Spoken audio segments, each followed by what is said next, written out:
Hello, everyone. I'm Sybil Starr. I'm here to give the astrology forecast for the Taurus New Moon. This new moon occurs on May 7th at 18 degrees, 2 minutes of Taurus. Like I said, on May 7th at 8:23 p.m. Pacific. And as we know, all new moons are a time of planting seeds for our intentions for the next 30 days. Now, we are still in the energy of that very powerful solar eclipse. This is the first new moon since that very powerful solar eclipse. Okay, so it's kind of an extra strong new moon. And this new moon has 5 planets in Taurus, including the Sun, Moon, Venus, Jupiter, and Uranus. Okay, so I'm going to show you the chart so you can see what we're talking about, or what I'm talking about. All right, so here we are. So here is the new moon. Like I said, May 7th, 8:23 p.m. Pacific time, Pacific Daylight Time. And so here we have the sun and the moon at 18 degrees, 2 minutes of Taurus. We also have Venus in Taurus, and Venus is the ruler of Taurus, or the traditional ruler. Most people feel Taurus really belongs more to the earth, but it's still very Venusian, okay? And is also, so it's conjunct Venus from that direction with a 7-degree conjunction.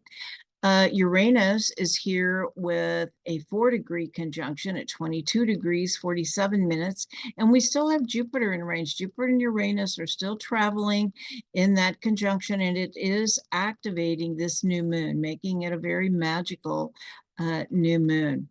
What else do we have going on here? All right, we've got, we've got Mercury here at 21 degrees of Aries, conjunct Chiron at 21 degrees of Aries. So this is very tight.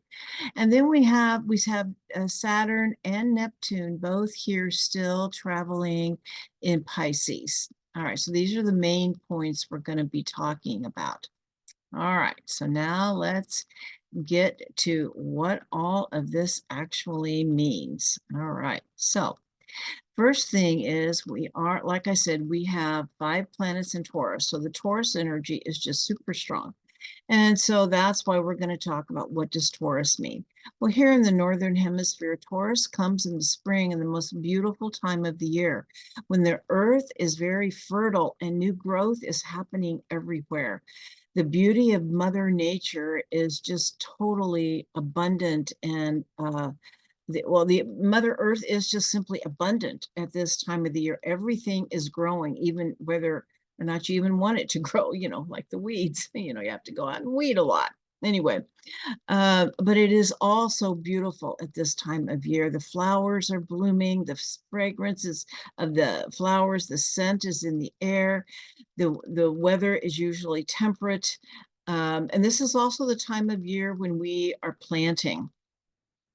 Now, this new moon does take place a few days after Beltane, which is a very fertile time in the Celtic wheel of the year, and it's when a lot of lovemaking was done because it was known to be a very fertile time of the year. When the earth is fertile, people are fertile. Anyway, it is about the enjoyment of the senses, what tastes good, feels good, smells good.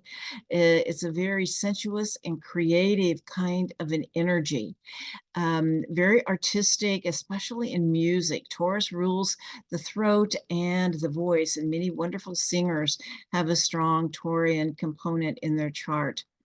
But it is the time of year where things are just ripe for to be nourished. The fruits aren't growing yet, but the flowers are. But there's like a sense of nourishment as the earth has been impregnated with this new energy at the spring equinox. Okay, it's like it's pregnant with new life force. And also it's a very magical time. The magic of Mother Nature and the consciousness of Gaia is very illumined and activated now. But Taurus is also a sign about It's very practical. It's an earth sign. So it's very practical. Tells it's about being grounded. Some people like to say earth, very deeply connected to the earth. Yes, grounded and settled within ourselves, in our connection to Mother Earth. It's practical, it's realistic. Like I said, Taurus is ruled by Venus, so it also has to do with what we value. Taurus is also about simplicity. Eat when you're hungry, sleep when you're tired, live in the present moment. And because that's really all there is. Worry is actually futile. Be like Ferdinand the Bull, just laying out in the field, catching the rays, the beautiful grass, and relaxing. Taurus asks us to relax, slow down, take it easy, and take care of our bodies. Taurus is deeply connected to the body and body wisdom. Taurus asks us to be patient, that timing is everything, to not rush anything, to be able to flow with the energy and trust the process. Venus and Taurus is very much about trust. Now, some of the more shadow aspects of Taurus is that it can be very stubborn. It's a very fixed, immovable kind of an energy. And Taurus can be very concerned with security and has the potential to get caught in the trap of with having one's identity tied to what they own. Okay, so it's really important to know that one's self-worth is not tied to how much money you have in the bank or what you own, and also your security. The only security we have comes from within ourselves, nothing from without. Okay, and as I said, Venus, goddess of love. She is one of the rulers of Taurus. And Venus in Taurus is very much about self-love. It's about self-worth, self-esteem. And it's loving and caring for our bodies and giving our bodies what they need. It's a very sensual and sensuous kind of an energy. A lot of foodies have this aspect. Music, fragrance, and scents. Allow yourself to enjoy the pleasures of your body because it activates the creative juices that we need to co-create a new earth with Mother Gaia, because this is what is happening. The feminine creatrix is being activated at this new moon. And to create through art, dance, music, whatever stimulates the creative process in you. And Venus is often associated with that second chakra. And we know the second chakra is about creativity, creativity and sensuous life force energy, passion, desire. But really, it's more that sensuality, the pleasure of the pleasures that come with being in a body and creating. Okay, and as we know, the process of creation can create children or a creative project. It is the same energy. Venus in Taurus brings beauty and harmony, and also Venus can bring in Taurus can bring inner serenity and inner peace. I found this beautiful Venus in Taurus prayer. Well, I named it that. The prayer is, may all that has been reduced to noise in you become music again. It's about that inner harmony and serenity. Anything that is noise, let it become music again. And of course, the shadow with Venus and Taurus is there can be excessive possessiveness of those we love or what we own. That is, I didn't talk about that earlier, but yes, possessiveness is but it is related to, self-worth, okay? And with Venus and Taurus, our finances can also come into our awareness. On the financial side, Venus and Taurus looks for high quality, solid, practical, and long-term investments, okay? All right, now the Sabian symbol for this new moon is really interesting. It is a new continent rising out of the ocean. And we know that we are birthing a new world. I mean, that's what is happening. We are in the process of co-creating a new world, birthing a new world here with Mother Gaia. And this pictures the beginning of something that holds enormous potential for the future. A whole new field of activity is coming to light.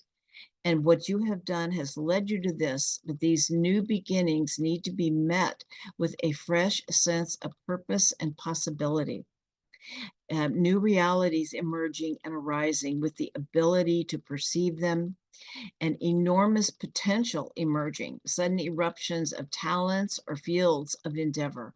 So yeah, so there's this, when I saw this, it kind of also made me think of, they say that when um, the Europeans first came to the coast of North America, the native peoples here, they said, did not see them because they did not have those kinds of ships in their reality, and they couldn't see them. And I've heard that about other things as well.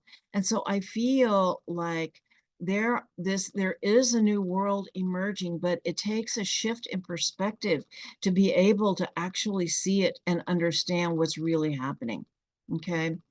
And this is where we have the conjunction of Uranus and Jupiter happening, because Jupiter is all about perception, seeing the world. It's our belief system, and it is about the bigger picture. And Uranus is that sudden aha moment, that sudden moment when you really get it, you see it, you see it's really happening. It is a birth of the new Earth matrix. It happened at the solar eclipse with that activation of the new light codes from Mother Earth, as well as for humanity. And it is an activation of her original template, coming from the great central sun, because when the sun, our sun, was blocked, it allowed for energies from the great central sun to come in, bringing new light codes from Mother Gaia and for us. And part of what is happening with this is a liberation from the 3D matrix of fear and limitation and our beliefs around it. But in the process, there is a whole lot of shaking going on. Uranus often is about earthquakes, and Jupiter really magnifies them. So it's kind of like Mother Earth is also shaking off her old history, her old trauma. And it reminds me, what do they call it? Trauma release work, where it's all about shaking. Okay, because shaking helps us release what we no longer need, like a dog when he's shaking off the water. Or, the shaking really helps us move the energy and release trauma. And Mother Earth is doing that as well, moving negative energy out as the higher frequencies are being woven into the fabric of this reality. And back when let's see, it was about 6 months ago. Well, it was actually happened at the lunar eclipse in last October, I believe it was. I think it was late October, right? It was late October. I had gone to my local woods and had this really magical experience in the woods with Mother Gaia. And she told me that nature is a 5D reality. It's a fifth dimensional reality because it is totally based on love. There is nothing there but love in the forest, in the woods, in nature. And I just went to a channeling about a week ago, from an ET, from a Arcturian Pleiadian being, and they said the same thing, and I just simply know it's true, and I just wanted to share it with you. And that is why we feel such peace and are so connected to Creator when we are out in nature. Mother Nature is the face of the Great Mother and the source of all creation. And to know that magic is alive and most accessible in when we are in nature.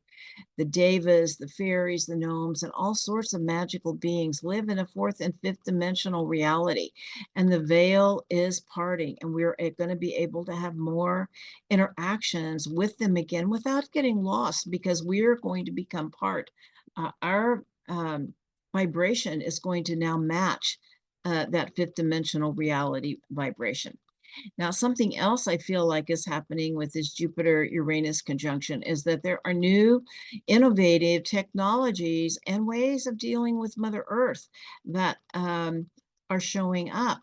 And one of them is, well, it's not new, it's actually old. We're just remembering it.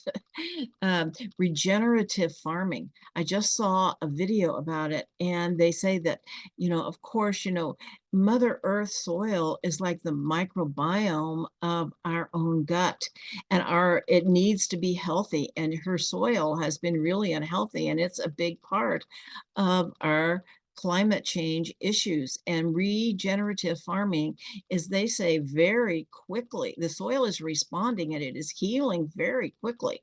And so if you don't know anything about regenerative farming, check it out. But it's really a return to the old ways, just remembering what Mother Gaia really needs. Okay.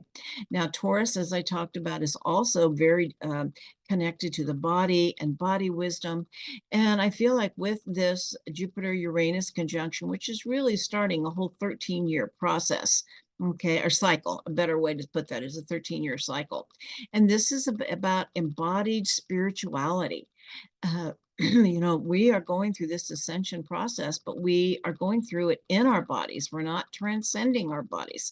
So it is the activation of our 12-strand DNA and the new human template to align with the new Mother Earth matrix, because we're all ascending together. We will give birth to the new earth through our own energetically upgraded bodies and through our hearts. And so one of the things that I've been working on is how to hold these frequencies, because I spend a lot of time out in nature, and I can really feel myself expand and really connect to the love principle. And then when I come back and, into a more 3D reality, I sometimes feel kind of like a crash. And so the question is how to hold on to these frequencies in our bodies, how to anchor that vibration, and not really shift realities, to start merging these realities, weaving that fifth dimensional reality into our third dimensional reality, because that's what is happening.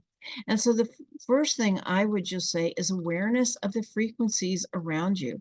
What you eat, what you read, what you listen to, what you watch, who you keep company with, everything has a vibration.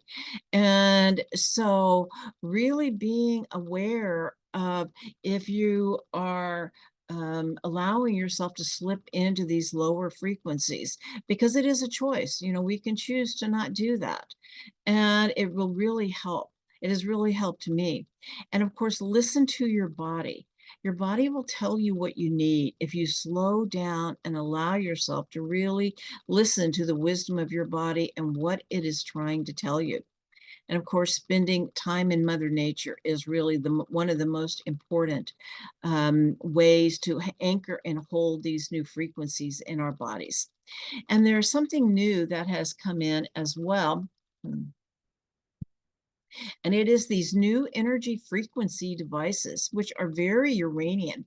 I went to an event, it was called Om for Peace, and it was held in what is called the EES system of scalar energy. And it is an energy system. They have these devices that resonate with this certain energy frequency in the field. And so, as we talk about peace, we definitely, we want peace in our world, but the truth is, like I said, we need to have peace in our hearts to be able to have that.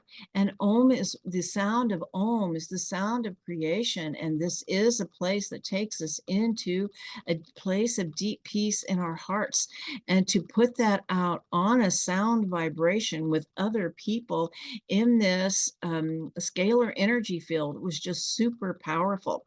And I would certainly recommend it to, if you have anything like that near you, to check it out. It's really powerful. I have a little smaller version called a Vibe device that I wear at home that has different protocols, and it has really helped me. Um, it has really helped me with my mood, with my and how I feel. It's really wonderful. Anyway, So, but those are just some things to check out, and there's probably more coming, a whole lot more coming to just be aware and kind of search out these things. Okay. Now, Uranus, of course, pushes us out. Uranus and Taurus pushes us out of our comfort zone, which can be very uncomfortable as we navigate this new territory and these new realities and many uncertainties. You know, we're in a field of great uncertainty because we know the process of breakdown is being accelerated um, as this newer, as the higher vibrational frequencies are coming in, because we are also in this field of photon light. We're in the photon light field. The Our solar system is traveling there, and it is closer to the center of the Milky Way galaxy than we have been. And so the frequency is increased. And so it's really pushing our edges and pushing us to work through our energetic blocks to be able to anchor and hold this new frequency coming in. So it can really make us uncomfortable. Okay. So it's telling us to stay centered and present in our bodies. Um, like the tree whose roots go deep down while the storm swirls around, because as we know, you know, the new is born out of the breakdown of the old, the chaos of the old, and we are there. And we're being told to trust the process, because if we trust the process and come back into the present moment, because that's really the only true reality that we have, is what we are living in the present moment. And if we can bring ourselves back to that, it can actually bring us to a state of inner peace that ripples out into the quantum field. There's this beautiful quote from Deepak Chopra. It says, living in the present moment creates the experience of eternity, because that is truly what eternity is the present moment. There is no past, there is no future, there's only the present moment. And Uranus and Jupiter are very much about the field of infinite possibilities and miracles, and to know miracles happen every day and always hold a space for them. And the universe is leaving us breadcrumbs to guide us on our path, which we call synchronicities. So really pay attention to the synchronicities, and to know that the more we live in our own true divine nature is when our reality changes. Okay. All right. Now, there is a star that Jupiter is conjuncting, is activating from May 5th through the 21st, and the sun will activate it from May 15th to the 17th, and that star is called Algol. Okay. And it's at 27 degrees of Taurus. And we know that Jupiter brings in our beliefs and the sun illuminates them. Algol is called the demon star. And so there's some very challenging energy associated with this star. But according to Bernadette Brady, the star was not considered evil until the times of the ancient Greeks. Before that, the star did not have a negative connotation. And to the Greeks, the star was Medusa. And so the myth of Medusa comes into the forefront. And Uranus is also going to be activating this star later in the year for about 6 months. So it's a big energy. So that's why I'm talking about it. So Medusa, her history is she was the crone aspect of the triple goddess that came from Libya with Athena and Metis.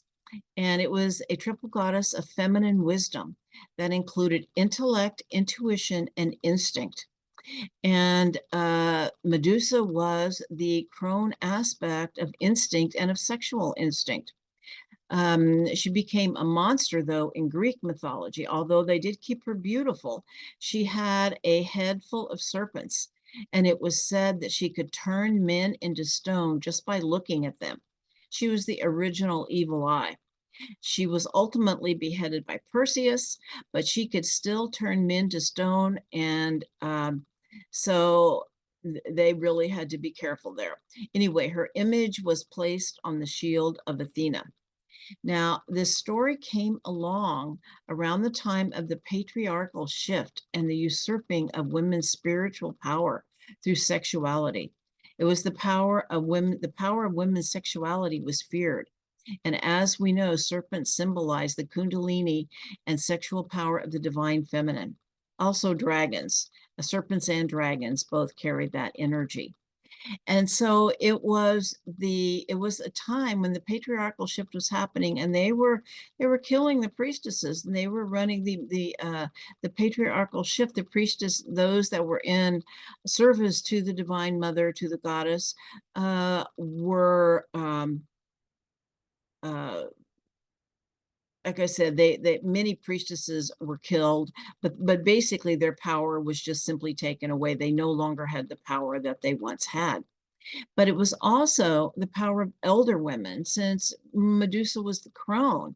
So it was the usurping of the power of elder women in the community.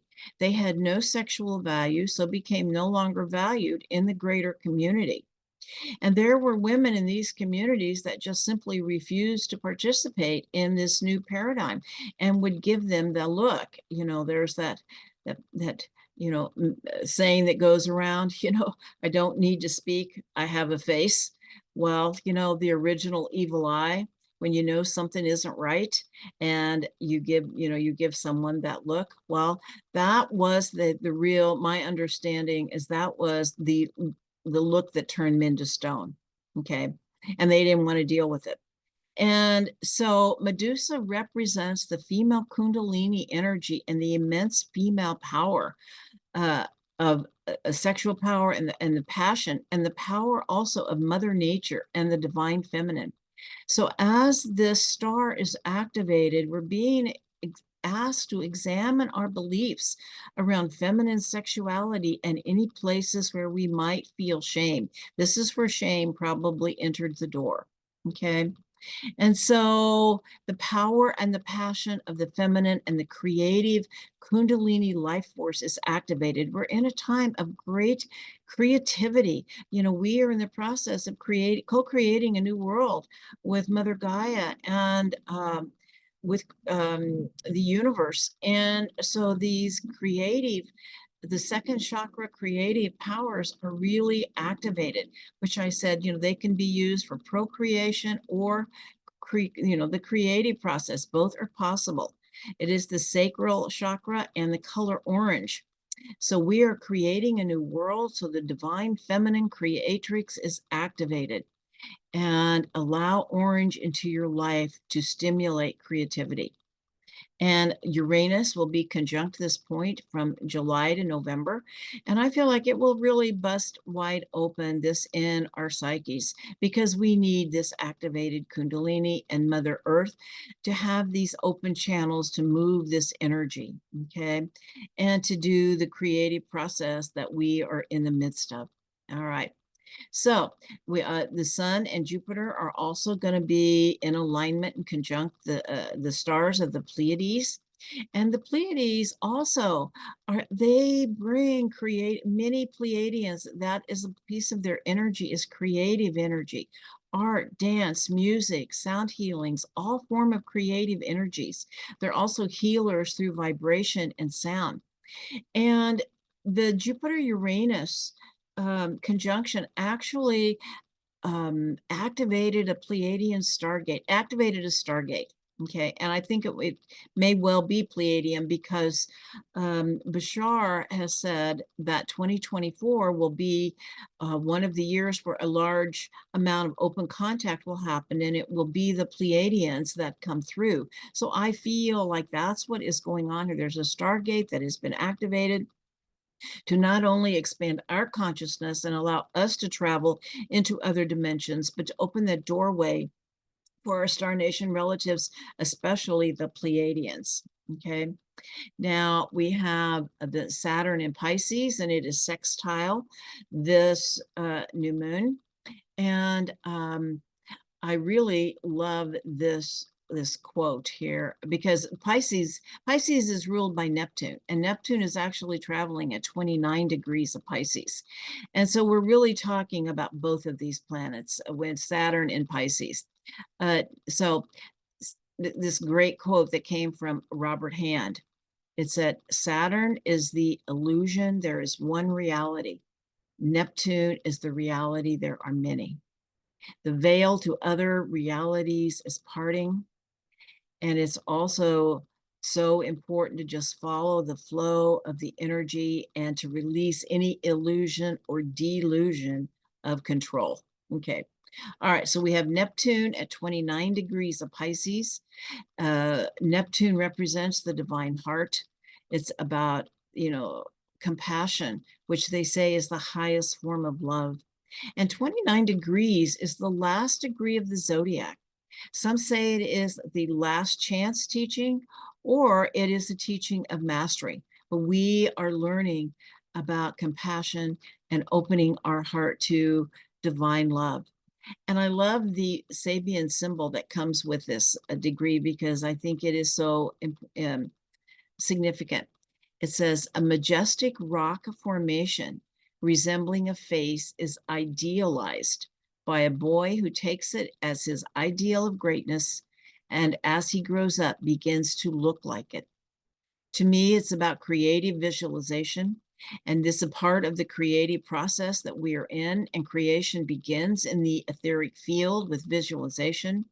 As we are pregnant with new life and energy, envision who we want to be and how we want our lives to look, and know that it will take form. And Gaia's vision of a new earth is coming to us. Her dream is becoming a reality. We are birthing Gaia's vision of a fifth dimensional reality through our divine hearts and through the activation of the Divine Creatrix of Gaia. We are co-creating with Gaia our new world. All right. So wishing you all a wonderful Taurus new moon. Go out in nature, commune with the fairies and the devas and all the beautiful beauty of Mother Gaia. And if you like this video, please check like and subscribe.